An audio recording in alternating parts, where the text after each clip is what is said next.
Hello everyone, good morning. कैसे हैं आप सब? आई होप आप सब ठीक होंगे। मैं भी ठीक हूँ। सुबह सुबह की मॉर्निंग का ब्लॉग शुरू करी हूँ मैं 7 बजे से। 7 बज चुके हैं, बेटा स्कूल जा चुका है और मेरा रूटीन वर्क शुरू हो गया है। रूटीन वर्क में आपको पता ही है, घर का काम होता है सुबह सुबह, फिर उसके बाद शॉप जाना होता है। तो गाइस मैं बना रही हूँ आज कढ़ी, क्योंकि बहुत दिन हो गए थे दाल सब्जी खाते हैं। मैंने सोचा आज कढ़ी बना ली जाए, तो कढ़ी बना रही हूँ मैं। और लंच के लिए कढ़ी चावल हो जाएंगे। अभी कढ़ी चपातियाँ खाएंगे। चपातियाँ मेरी बन चुकी हैं और मौसम है कुछ आज जैसे ही ना कुछ नहीं, पर चलो गर्मी से राहत है। थोड़ी गर्मी बहुत हो गई है यहाँ पे। तो बस फिर इसी तरह से मैं कढ़ी बना लूँगी सुबह सुबह। शाम को आके तो वैसे भी सब्ज़ी बनानी पड़ती है। तो जैसे पिछले व्लॉग में आपने देखा कि मैं 9 बजे पहुँची शाम को, फिर आके खाना बनाया। तो मुझे कई कस्टमर बोलते हैं, चलो वो तो ठीक बोलते हैं वैसे, पर मुझे खुद को ही अच्छा नहीं लगता कि आप सुबह ही कुछ बना के आ जाया करो दाल सब्जी, ताकि शाम को आपको इजी हो जाए। पर मुझे अच्छा नहीं लगता गाइस, सुबह मैं बना के चली जाऊँ और वही शाम को खाऊँ, तो हमें अच्छा नहीं लगता। मैं शाम को फिर फ्रेश सब्जी बनाती हूँ और चपाती बनाती हूँ।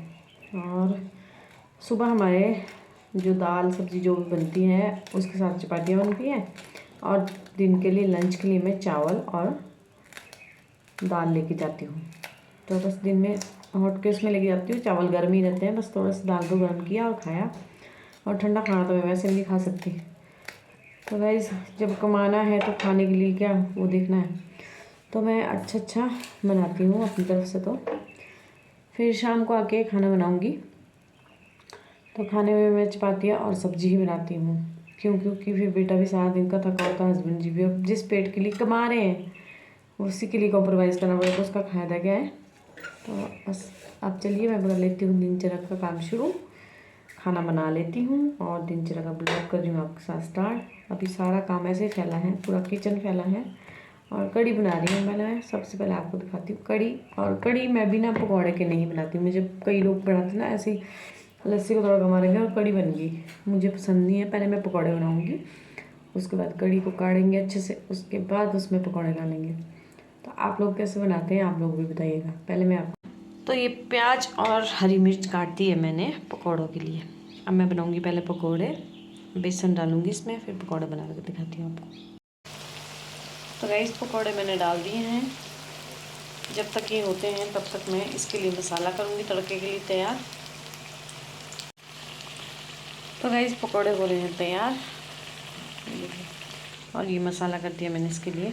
बस अब इसमें तड़का लगाऊंगी फटाफट। और फिर देखिए बर्तनों का ढेर कैसे पड़ा है। अभी ये भी धोना है मुझे, सारा ही फैला है। अभी किचन भी साफ़ करने को है, रूम्स भी साफ़ करने को है। फटाफट से करती हूँ ताकि जल्दी फ्री हो जाऊँ। तो गाइस बोलते हैं ना कि जिसके क्या बोलते हो किस्मत में हो रोड़े, उसको नहीं मिलते पकौड़े। रोड़े यानी कि पत्थर वगैरह जो भी होता है रोड़े, उस वो हो तो उसको कहाँ से मिलेंगे पकौड़े। आजकल मेरे साथ भी यही हो रहा है। आजकल मैं काम के रश में बहुत बिजी हूँ और ऊपर से सारी स्टूडेंट छुट्टी पे हैं। तीनों स्टूडेंट है, कोई भी हेल्प करने नहीं आ पा रही है, क्योंकि सभी के साथ कुछ ना कुछ ट्रेजिडी चली है। आजकल क्या हुआ है कि दीक्षु है, उसके मामू की डेथ हुई है, और कल्पना है उसके कज़न भाई की डेथ हो गई है, और वंदना के कज़न भाई बीमार है। तो तीनों ही लड़कियां मेरी बिज़ी हैं, उनके पास टाइम ही नहीं है दुकान आने का। और मैं आजकल इतनी बिज़ी हूँ कि कोई मेरी हेल्प ही करते। कल भी मैं शाम को 9 बजे फ्री हुई, तो सारा काम कुम करके, मतलब कि आप समझ सकते हैं, फिर थक हार के घर आके खाना बनाना। और फिर मैंने सोचा यार बेटा भी सारा दिन का पढ़ के स्कूल से आता है, हस्बैंड जी भी सारा दिन काम करते हैं, तो थकान को भूल के फटाफट से मैंने आके खाना बनाया। तो हम लेडीज़ों को थकान तो महसूस करनी ही नहीं पड़ती, और हम कर दे तो सभी परिवार भूखा सो जाएगा। तो इसीलिए फटाफट से आके मैंने खाना बनाया। खाना बना के फिर बर्तन धो के किचन साफ़ करके फिर सोई में, तो मुझे 10:30-11 बज गए थे। तो आजकल ऐसे ही भाग दौड़ चली है। शादी काम तो होना चाहिए, काम तो ज़रूरी है, पर सारा इकट्ठा हो जाता है ना, फिर दिक्कत हो जाती है। जैसे कि स्टूडेंट भी नहीं है और काम का भी रश है, थोड़ा सा सहारा मिल जाता है उनका भी मुझे। तो चलो अब देखते हैं, जैसा होगा वो आ ही जाएंगी 5-7 दिन में। अब प्रॉब्लम उनको भी तो बोल के नहीं आई है, क्या कर सकते हैं। तो ये ट्रेजेडियाँ हैं तो किसी के साथ भी हो सकती हैं। तो चलिए गाइस बना लेती हूँ कढ़ी और किचन का सारा काम फैला है, तो थोड़ा सा मैंने ब्लॉग आपके साथ शेयर करना ज़रूरी समझा, क्योंकि मैं आपको भी टाइम नहीं दे पा रही हूँ। आजकल डेली ब्लॉग नहीं आ रहे हैं, आप सोच रहे होंगे कि डेली ब्लॉग नहीं आ रहे, तो इसी वजह से नहीं आ रहे हैं, क्योंकि मैं बिज़ी बहुत हूँ दुकान पे और काम भी ज़रूरी है। काम के बगैर हमारा कुछ नहीं है। तो चलिए, पकौड़े भी हो गए मेरे तैयार और करती हूँ फटाफट तड़का।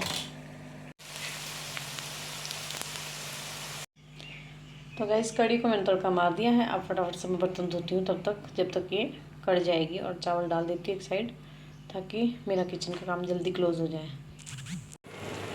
तो तकरीबन की मेरी कढ़ी हो ही चुकी है और सूर्य भगवान भी आने लगे हैं।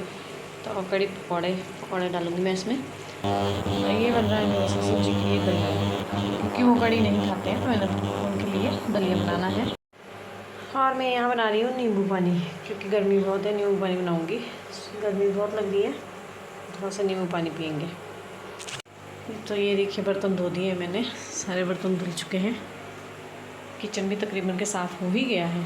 और हस्बैंड जी की कटिंग भी शायद हो ही गई होगी। कटिंग कितनी रही है? होगी। चलो करते हैं मिलके सफाइयाँ। तो राइस पी लेते हैं नींबू पानी, फिर लग जाते हैं फास्ट काम में, क्योंकि फुर्ती आ जाएगी। क्यों फुर्ती आ जाएगी फटाफट पी के। रूह अफ़ज़ा बनाया ना जो मैंने, उसमें डाला है मैंने नींबू, तो नींबू पानी भी हो जाएगा, रूह अफ़ज़ा भी हो जाएगा। खुद बनाया है। क्यों शक्ल देखो आजकल हस्बैंड जी की, आजकल मेरे 12 बजे, इनके 12 बजे। इतना तो हमारे करो चौथ पे भी नहीं होता ना। चलो, होता रहता है। तो मेरा दलिया भी हो गया है यहाँ तैयार ससुर जी के लिए। और कढ़ी दिखाती हूँ आपको, कढ़ी बन चुकी है। बस इसमें पकौड़े डालने हैं मैंने, और पैक भी कर दी मैंने लंच दुकान के लिए। अब चावल डालने हैं बस, जैसे दलिया में सीटी आती है। तो ये होगी है बेटे के लिए तैयार, शाम को आता है वो स्कूल से, तो खाना खाएगा। और ये हमने कर दिए पैक दुकान के लिए लंच। तो देखिए, अब फटाफट से किचन साफ हो चुका है। बस मैं फटाफट से बाहर वाले रूम की सफाई करूँगी, और रूम की सफाई करने के बाद मिलती हूँ आपसे। तो गाइस सफाइयाँ हो चुकी हैं, किचन की भी, कमरों की भी, बेटे के रूम की सफाइयाँ भी हो गई है।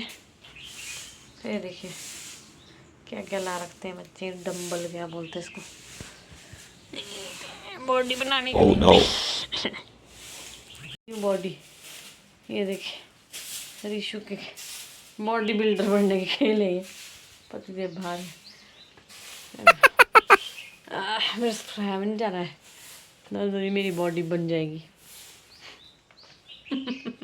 लो आप भी बना लो बॉडी। हमारे बॉडी बनती थी पहले काम करके, आजकल के बच्चे ये चीज़ें बॉडी बनाते हैं। ये देखो, ओ भाई दर्द हो जाएगी बाजू में, काम भी करना है मैंने सारा दिन। पता नहीं क्या क्या मंगा कर रखते हैं आजकल के बच्चे। अब ये क्या है, ये देखो एक और चीज़, ये भी पता नहीं क्या क्या बनाया हुआ इन्होंने खेलने के लिए। खेलने के लिए नहीं, बॉडी बनाता है इससे। क्या करता है वो, कराटे करता है इसमें ना। ये पता नहीं क्या करता है। यही रख दो, यही जैसे ऊपर, जैसे यहाँ खेलना होता है उसने शाम को आके, ऊपर साइड को रखो। यही लगा रहता है उसके, यहाँ गली में था उसने रखा हुआ। अब झाड़ू लगा रहा ना इसलिए। तो मैं कर लेती हूँ सूट प्रेस, क्योंकि पानी गर्म हो गया है, मैं नहाने जा रही हूँ। सूट प्रेस कर लेती हूँ मैं, तो उसी टाइम करती हूँ प्रेस जब बस पहनना हो, फटाफट नहाती हूँ। तो गाइस मैं पहुँच गई हूँ शॉप पर। आज है वीरवार, मैंने पहना है येलो सूट। तो मैं पहुँच गई हूँ शॉप पर, और अब मुझे कस्टमर की कॉल आ चुकी है, मैं उनका काम करूँगी। तो आपके साथ जो भी मैंने सुबह का रूटीन है वो साझा कर दिया है। अब शाम तक शायद मुझे टाइम नहीं लगेगा, क्योंकि एक से बाद एक कस्टमर आता रहता है, तो बिजी होते रहते हैं। तो आज का ब्लॉग मैं यही एंड कर रही हूँ। आपको ब्लॉग कैसा लगा, लाइक शेयर कमेंट और सब्सक्राइब करना ना भूलिएगा। बहुत मेहनत लगती है ब्लॉग बनाने में, ज़रूर लाइक कर दीजिए। Bye bye.